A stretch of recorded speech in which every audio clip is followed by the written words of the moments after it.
Well, if you look at the training landscape in Singapore, in the training of leaders, you find that there are training programs, abundant training programs at the entry, at the mid-level, but for senior leaders who aspire to become head of financial institution and organization, there's a lack of very good programs.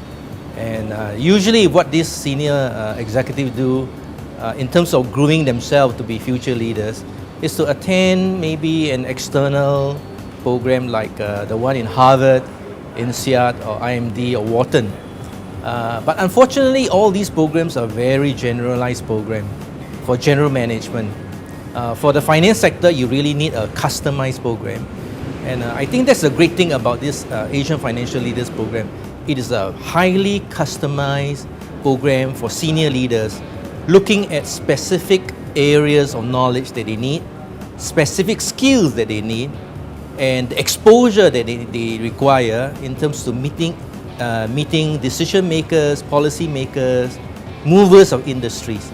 And I think this program will position themselves, the audience very well, for them to become future leaders of banks, insurance company and asset management companies.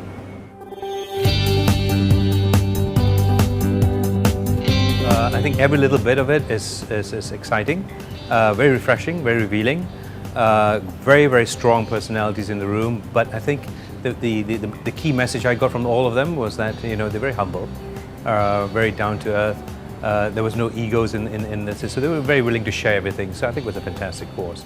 This program was really something special where I thought, practitioners talking about actual problems, actual challenges in what we face as future leaders as well in the market. So I found it's a very, very excellent program as a start. So the first 3 days certainly confirmed my thought and my hope as well. The panel that you guys have put in front of us has been very impressive. We're very happy. I mean, for myself, I was surprised at the caliber of the panel that you put in front of us, and I think there's been a lot of insights that they've provided, and it's really sparked a lot of reflections for me personally. I think this course is fantastic in the sense that we get all our peers from different banks in different jurisdictions, as well as across different different parts of the bank and different geographical mix. I think that's very interesting because I think that's where we learned a lot from what we're doing and what are the challenges, and I think that's great for both interaction and networking, as well as future cooperation to take Asia into the next phase of banking. All the content that has come about has been so engaging. It's not only about leadership. There has been, I think, so much debate, discussion, so much sharing. And I think the experiment that we did about telling us we can be entrepreneurial too, in the session on day 2 about, fintech and being entrepreneurial. And it shows actually bankers have that innate entrepreneurial capability, and I think we want to bring that as leaders to our people and to the benefit of the community. I learned that I need to be, one, very aware of my own leadership style, which I am. 2, there will always be a tension of my own natural leadership style actually versus the people actually around us. And then 3, how do you bridge that gap between theirs and actually mine, to make sure that we can effectively communicate and effectively lead actually the team. The segment by Ravi, the regulator, right?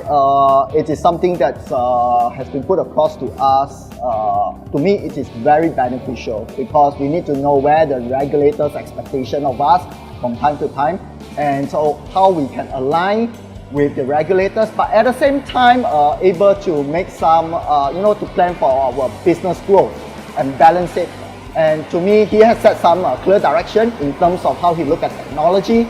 Talking to the global leaders, right, is about humility in banking, and I find that through your leadership journey, a lot of people tend to get ahead of themselves. You know, they tend to, you know, be a bit abrasive sometimes. So what I saw from a lot of these leaders was, you know, to keep humble, to make sure that, you know, you keep grounded and just lead the team as an authentic leader. I found that very, very useful tips.